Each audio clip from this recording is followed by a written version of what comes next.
Coming up next, Conversations with the Next Generation of Global Leaders is produced in association with the United Nations Institute for Training and Research, the Global Challenges Forum, and their UN Youth Initiative, 1 Million Youth Leaders Beyond 2030.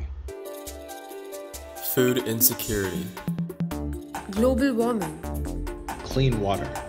Human rights. Systemic racism. We know the adults don't have all the answers. Coming up next, Coding for a Cause. Hello and welcome to the podcast Coming Up Next. I'm Barbara Harrison, and today we're having conversations with the next generation of young leaders who are coding for a cause. Coming Up Next is presented by UNITAR, the United Nations Institute for Training and Research, and their youth initiative called 1M 2030. Today we're looking at coding, computer languages that create programming for the computer, and why coding is important to our future. You'll learn why coding is the basis, the foundation for everything we do on our computers. And you'll hear some of the reasons why it's essential to our future across many disciplines, from health to business to government and education. You'll also hear about the many ways that we can learn how to code, what open sourcing means, and how young people are teaching themselves to use these programming languages. And we'll be examining how coding and the digital world of the internet impact our way of life, and why one way to make a difference in this world of ours is to code for a cause. We have three wonderful guests to explain it all. Samir Chauhan, director of the UN's International Computing Center. He's someone who knows the business of computers and their importance in our world today and our future. Welcome, Samir. Hi, Barbara. Thank you so much for having me. Also joining us, two of those young forward thinkers who have created some pretty remarkable computer programs that are already making a difference. We have Avi Schiffman, a 17-year-old high school student from the state of Washington in the US, who has developed one of the most visited websites in the world. That site tracks data about the coronavirus on a global 24/7 basis. Avi's site has already received more than 1 billion visitors in less than 8 months. Welcome, Avi. Thank you for having me. Also joining us, 12-year-old Samira Mehta from California. Samira has already built a whole business around her ability to code and has invented a game that teaches coding even if you don't have a computer or access to the internet. Her goal is to inspire 1 billion kids to learn coding. Hi, Samira. Hi, Barbara. It's a pleasure to be here.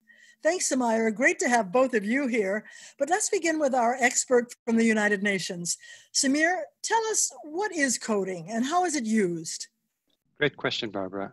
Coding, simply put, is a way to make computers do what you want them to do. So in some ways, it's shaped by the creativity and imagination of the people who are doing the coding. In this day and age, as you know, computers are in everything. So you can literally get lots and lots of things done based on how creative you can be. Avi, let me ask you about your coronavirus tracker. How does it work? The website is programmed in a language called Node.js, which is server-side JavaScript. So it's kind of like PHP, but in JavaScript. And what I have is about like 250 plus individual web scrapers. And some of those are, things that look at PDFs and are able to use some kind of like special machine learning libraries to understand like what the actual letters and words are, because some really foreign places make it really hard to find information. Some are basically just doing something called like web scraping or web crawling. It's kind of how Google works for their search engine. Avi, let me ask you, how do you separate all that information by country?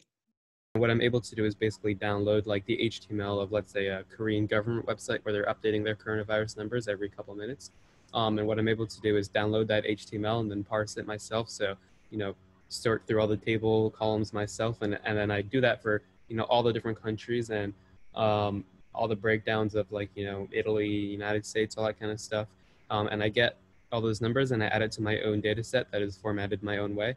And then that is then kind of put onto the website for every kind of request. So it updates like the numbers every couple of minutes.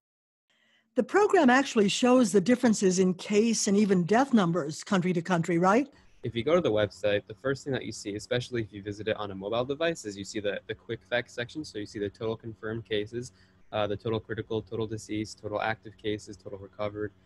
information like that. And then, then you can go more in depth. So then there's, every single country and all the different numbers for that. And you can even see these things that I added last night, which are the cases per million, the deaths per million, the recovered per million, and the entire population of each one of those countries. And I think that information helps people see how different countries are doing in a different way than just looking at about how many cases they have.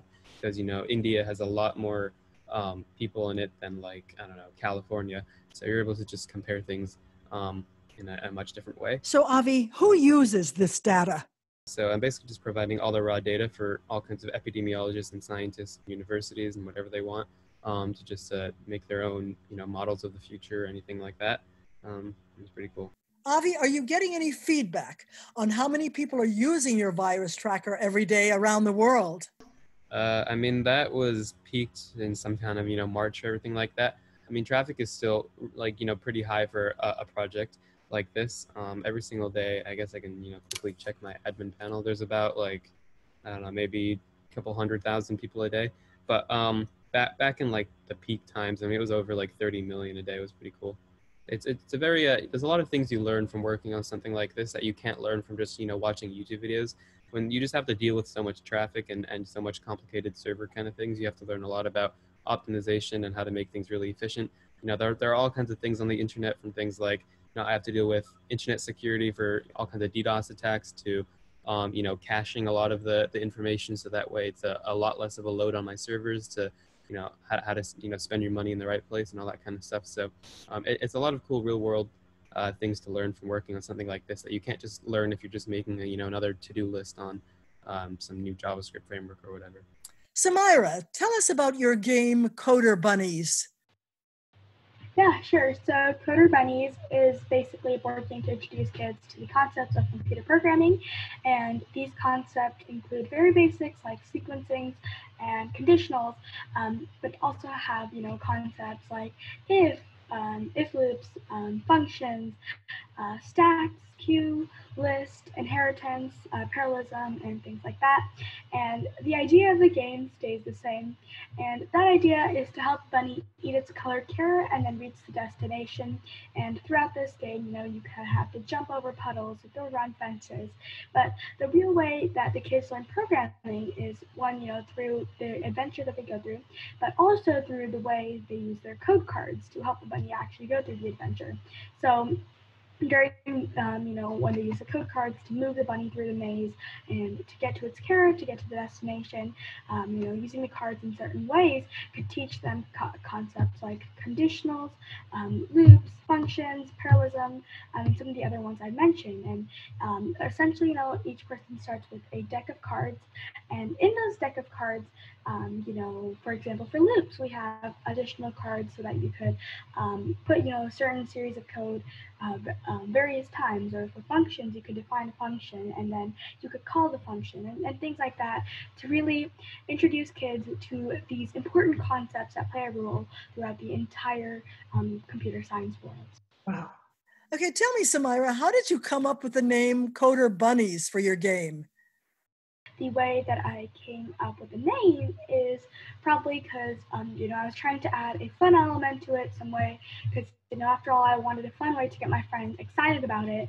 And, I thought, I always love bunnies. I know my friends like bunnies too. So maybe if I could, put that into there somewhere to make it exciting for them and for me as well, that would definitely add another fun element for them. So I think, the goal was just to make coding fun in each and every way possible. And what ages is the game meant to attract? Ages 4 and above. So Samira, what age were you when you started just playing with the computer? I was probably 4 or 5 years old, but, I didn't really do much with it. I just was sort of playing around with it. And I was 6 when I was first introduced to coding. And how did you get interested in actually programming or coding? Yeah, so it's a funny story. My dad actually introduced it to me with a prank, and with this prank, he made a button disappear. And although very simple, it was intriguing to me, and I wanted to be able to create a similar sort of thing to be able to prank my friends. And originally I just started learning to code for the sake of being able to prank my friends. However, as I continued to do it and I continued to create more of my own projects, I realized that coding was something I really enjoyed, and I think that's where it all started. So did you just dream this up in your head? So for my board games, the board games that I've created, it actually was developed with a problem that I was facing. That problem was that my friends didn't enjoy coding as much as I did, and I wanted to be able to create a fun way for my friends to be able to enjoy to code too. So I thought, what better way than a board game? And I started creating some rough sketches and playing it with my friends, and I saw that their perspective and mindset towards computer science was really changing simply because of this board game. Well, I have a lot more questions to ask you, Samira, but let me ask Avi, how old were you when you first started using a computer? I think I was pretty young. I mean, my dad used to play like computer games like SimCity Build It or whatever with me on like an old laptop, and I guess it's how I got introduced to computers. And when did you start coding and creating your own programs? I think I've been programming for like a bit more than a decade by now, honestly. So about when I was like 7 years old is when I started just learning programming. I remember I started with Scratch, which it's kind of a good introduction to know how to use things like variables and loops. And then I think I was actually going to start learning C++, but then my dad said that would be, way too complicated to start with. And if I had done that, I probably would have been demotivated a lot faster. So what I started with was Python, which is a much easier, higher level programming language. So it was a better introduction, and that's what I started with.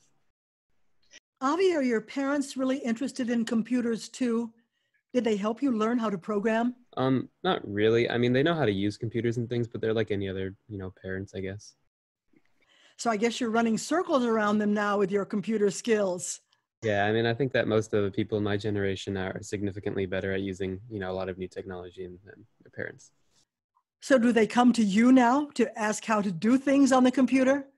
I'd say a lot of people from my school and things like, asking for computer things, which is kind of weird because, the second you can show that you can do something, everything becomes a tech support question. So I took a look at your website and it's pretty amazing. The numbers and calculations moving constantly. And how did you come up with a way to do that? Well, I guess I started my website back in kind of late December, early January. And back then, it was really hard to find information on the virus just because it was such a new thing. It wasn't even called COVID-19 back then. And then it was just hard to get the information. If you wanted the most up-to-date numbers, you'd have to go to Chinese government websites, but that's all in Chinese and I don't speak Chinese. Or you could read news articles, but those were mostly out of date by the time I read them anyways. And, they weren't dynamically updating or anything like that. So I thought I could just, use some skills I was working on and work on automatically getting the data from those Chinese websites, but not making it into Chinese and formatting it in a much nicer way and more visually appealing for people on smartphones and all kinds of things like that. And so I started with that and I posted it online and people, thought it was cool. I had maybe a steady, 30,000 visitors a day for a while. And then it kind of really like exploded once I did just like a simple interview. And then, that really took over into mainstream media. And now the media from, thousands of international articles about the site have definitely helped it gain popularity, which has been pretty cool. Samir, can you tell me how you came across these incredibly forward-thinking kids? Barbara, I think it was through the program with the 1 million youth leaders. I think the program was scanning the world, trying to find talented young individuals who would be the leaders of tomorrow. And both of their names popped up on our radar screens as individuals who had made such an amazing mark for themselves in such a short period of time. They're both getting a lot of attention now. You can go on the internet and find lots of articles about both of them. How does that feel to you, Samira, being so famous at such a young age? I still wouldn't call myself famous. I think I've been privileged enough to get the chance to have my voices and opinions heard. And, it just started out as a simple way. I just wanted to find a problem to a solution. And I saw a lot of people, more than just my friends, were facing a similar problem. And, from there, I got my game into retail stores like Walmart and Amazon. And, from there, it really took off. And, I was fortunate to get enough, media recognition to spread the word. Do you think it takes any special brain power to do the things that you're doing? I think, especially in the environment I grew up in, it was always, if I have a problem or if I want to create a solution, my voice deserves to be heard. And, it was a problem I came across and I really did want to find the solution. And all it is you have to work towards, the problem you're facing. You have to work towards, that problem, and you have to be determined to find the solution. I don't think, it requires any special brain power. It just requires determination, passion, and hard work. I wonder if Avi feels the same way about that. Do you think it just takes determination and a passion for finding answers, Avi? I think if you want to do unconventional things, you should have a passion for what you're doing. I think a lot of kids my age, I go to a competitive American high school, and the kids are very, competitive, and they're taking all kinds of, AP classes and joining all kinds of clubs. But I don't think that a lot of them actually care about a lot of the clubs and stuff they join. It's only to, have a better college application or whatever. But I think if you follow your passions really and what you actually care about, you can end up having a more unique and better application in the end anyways. Well, I'm sure there are a lot of colleges that would love to have you as a student, inspiring other students with some of your accomplishments. Are you considering colleges right now? I'm applying for college right now in, while it's in summer and fall, and then the deadline to submit my application is like mid-December. Do you feel there's anything else you can learn to do on a computer, Avi? I'm mostly going to college not for learning computer science things. The college I'm applying to mainly is Stanford, and I would really like to go to Stanford because they have a lot of opportunities for kind of tech entrepreneurship and just, a lot of just people just say all kinds of interesting things there. And I feel like being around people like that will help me, think of really cool ideas that I'm not going to find if I'm just at, my local community college or something like that. That there's just, in the dorm rooms and stuff like that, they just have like, competitions for, pitching and all kinds of things like that, which I think is a, much better use of my time than just sitting in class and learning like, more computer things. It's not really why I'm going to Stanford. It's more for just, my dorm mate is, another computer entrepreneur kind of person, which is cool. Samira, at 12 years old, are you already thinking about the future too? As you said, I'm just 12, but I do want to go to college, and it's still some time away, but I am looking towards that. Samir, do you recognize yourself in these kids? Were you interested in computers as a child too? Yes, definitely interested in computers as a kid, Barbara, but I started later in life. I was born in India, and I actually never got to touch a computer till I was in high school, I think. So I was more Avi's age when I first got a chance to play with computers. But I feel like it's the frame of mind you come in with, where you want to use the computer to produce something. If you have that willingness, then you enjoy using computers. So yes, in that sense, I was similar to the two of them. So you didn't actually get interested in coding or programming until you were in university? That's correct. So I went to university and got a degree in computer engineering. So that's where I really learned how to program and code. So I'm actually quite amazed with both of the young individuals we are chatting with today, because to me, they have started on this journey much, much sooner. And they're proving a point that you don't need formal college education to learn how to code. You just need the determination, the willingness, and the creativity. And that brings up the issue of how many people around the world don't have computers at their disposal. And I'm sure that's of great interest to the United Nations. Is that something that you're addressing? Absolutely. So we support all the other UN agencies, including the likes of UNICEF and UNHCR, the Refugee Agency, and several others. They are all focused on ensuring that everybody gets a chance to learn and to live up to their potential. Whether you're a child in a developed country, in a developing country, or equally in a refugee camp, children should be able to live up to their potential. And if they have the aptitude and interest, we want to make sure they have the opportunities to learn how to code. I think that's a problem that Samira is working on too. Aren't you interested in creating ways for kids to be able to get computers in countries where there are not many available to young people? Definitely, and I think that was also part of the reason that I created a board game. It could be accessible in a lot more places in the world than a computer could, and it's also it's a simple way to introduce kids to the concepts of computer science and computer programming, and then working towards making computers and things like that also accessible is very important, and that is also something I'm working towards. But I think with the board game, the goal is to lay the basics and the understanding of how the goal behind computer science, some of the concepts that play a role in it as well. And what about you, Avi? Do you want to be involved in helping kids around the world learn how to do and create important programs like you're doing now? I think it's cool to inspire a lot of other young people to do things with programming. I mean, I think a good way to inspire young people to do programming is to actually go out and do that. I think a lot of other young people have seen, there's another, kid my age in the media doing stuff with computer programming. Maybe I can do that too. And I think that has been inspiring to a lot of people. I've done a lot of interviews with some small schools and things, and I have some more things upcoming with stuff like that, where I gotta, speak to their computer science kind of classes and just, help inspire them to make interesting things as well. So I think that's pretty cool. But, overall, my aspirations are to, make really, really big things and stuff like that. Samir, what advice would you give young people about the importance of learning code and following the stepping stones to becoming a coder for good in the world? Great question, Barbara. Thank you. I think the two role models we have here are inspirational. So I would encourage others, young people, to look at them as role models and examples. And the point that Samira is proving is that you don't need a computer to learn how to code. So what I'd encourage them to do is find a way to use their creativity and imagination to find big problems that they want to solve. And Avi proves one of those examples by saying COVID was so complex in the way it started out.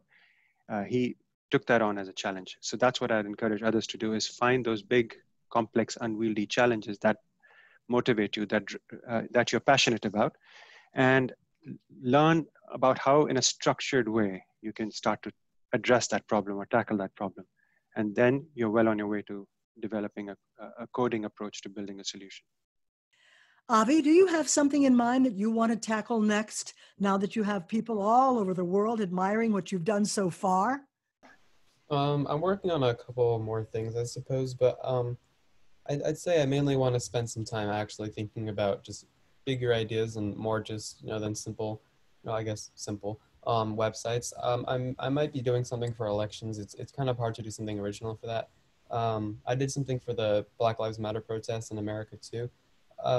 But I'm also just trying to think of, what can I make next that is a bigger step up from just making a simple website and more into making, a bigger, like just more of like a company thing where you, hire people and need funding for things. There's a lot of different fields I'm looking into, just interesting stuff. I'd like to get a lot more education too on just some more complex things. I don't want to just make, just like another social network kind of thing. I want to make some like really interesting stuff that I think I need a lot more education in. So for example, I think like a really cool field will be like the AI symbiosis kind of stuff, like computer brain interface kind of things where you gotta, just do a lot of that kind of stuff. I think that would be really cool. Will completely change society. So I'd like to get into a lot of that kind of things. But, a lot of the stuff I want to do is not something you can really just do in your bedroom. So I'm looking to just kind of like make the next thing and make a lot of a bigger thing than just a website. Samir, we promised at the beginning of our chat today to tell our listeners about open sourcing and some of the other computer languages. What is open sourcing? Great question. So open sourcing is a movement where people collaborate and share ideas, share code with each other. And I think it's been around for a while, but today it's gotten to a point where people realize, especially when you're trying to do good for the world, that is the best way to do it. The problems we are facing today are too big, too complex for any one person or even a group of people or individuals to solve themselves. So this is a way to collaborate across geographies, across countries, and share the code base and share the knowledge with each other. So open source as a movement has picked up steam to a point where for pretty much everything that you wish to do today, you can find an open source version of the software that you can use, which is usually free or close to free. And if you see any issues or gaps in that, you can contribute if you're a coder yourself. So you can help make it better. So it encourages participation, both as a user and as a coder. So I think it's done with the right intent, with the right spirit. And I think more and more, that's where coding will go, in my opinion. Do you think most of the people who are writing code and creating new ways to do things are thinking more about the monetary rewards from what they create? Yes, I think that has been the traditional business model. So when the open code movement started, it was developers or coders helping on the side besides their day job. But now it's a lot of creative minds who are working on this together, that they're finding a way to make sure that they do open source work because that's their passion. And they also manage to monetize it enough in terms of building additional functionality, supporting people who use their open code software, that they can make money from it too. But then it's almost like you follow your dreams and do what you want to do, and the money automatically follows. That's the spirit with which they build these things. So I think people are managing to make a full-time job out of doing open code work these days. And I think the young generation will find more and more creative ways to monetize the work to do. Avi, you seem to have turned your back on the idea of making money on your very successful coronavirus tracker. I understand you won't even take money to let advertisers promote their wares for a fee on your site. Is that true? Yeah, there are no advertisements on my website. So you aren't making any money at all from it, is that right? People can donate if they support it, but there are no advertisements because they didn't want to ruin the user experience, and there's like a gazillion other reasons why, but yeah. Samira, I understand you've been making your game Coder Bunnies available to kids who can't afford to buy the package. Tell me about that. So, yeah, that is true. And that is through one of my missions, Yes, 1 Billion Kids Can Code. And it's essentially we have people and companies and groups and partners who are willing to donate the coding tools to the underprivileged and underserved communities across the world. And a lot of the profits that I've been getting have also been going for that similar reason, to go back to help donate to the underserved, underprivileged communities so that I can make coding accessible in every corner of the world. Now, I know you've been busy with Coder Bunnies. Any thoughts about your next creation? Well, I have a third board game released in October this year. And then after that, I actually this summer, pretty recently, I came up with this idea because 1 billion is a huge number, and that means big actions need to be taken towards achieving it. And I have this one idea, and it's basically an app or something of that, or something similar to that. And that is also something I'm working on as well. Samir, as you look at the world today, what are some of the problems you think coders should be working to try to solve? What should they be thinking about? Thanks, Barbara. I think the United Nations, across all the different agencies, are looking at some of those big, complex problems and trying to come up with creative solutions for those. A couple of examples that I'd like to share today. One is when you have individuals who might be migrants or refugees or victims of a war, you want to make sure you can enable them so that they're self-sufficient. So the traditional model was to send them supplies, send them relief. And now we're shifting that to a model where we give them digital cash and let them decide how they wish to spend it. So it gives them a level of independence. It stimulates the local economy.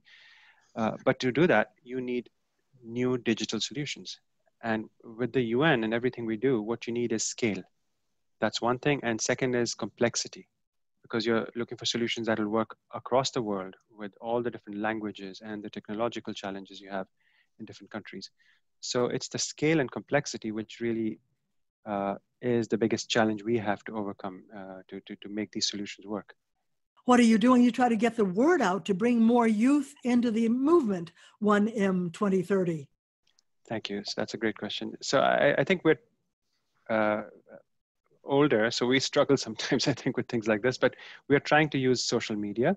We are trying to use podcasts like this one right here to make sure that we are managing to reach out to the youth across the world through all the different channels and different forums that they usually go onto, and show them inspiring stories, inspirational individuals like the two sitting and chatting with us today, that show them role models that they can aspire to, and show them that no matter which part of the world you're sitting in, if you have the motivation, if you have the ideas, and if you have the determination, you can be one of those youth leaders as well.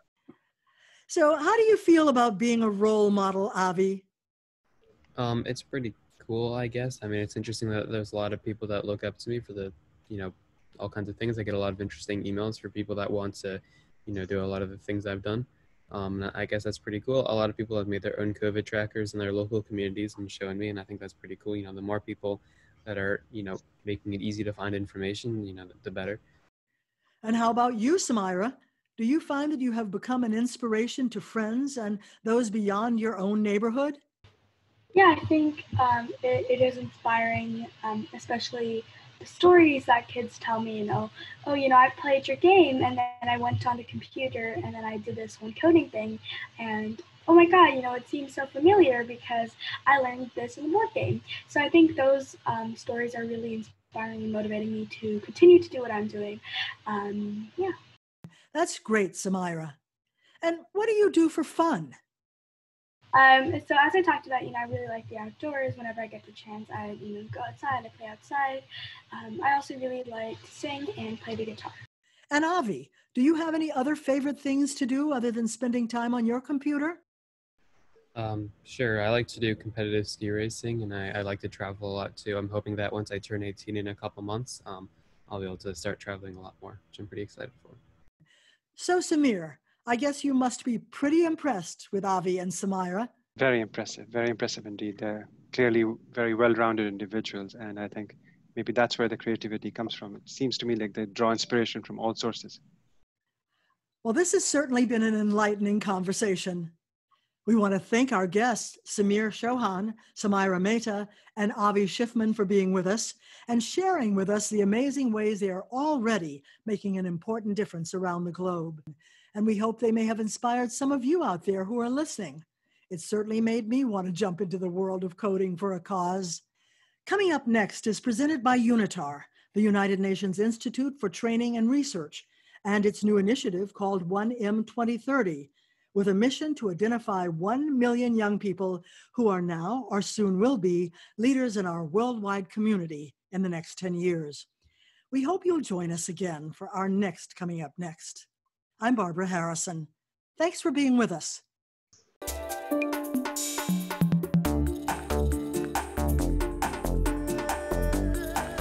Coming up next is a Barbara Harrison Media production.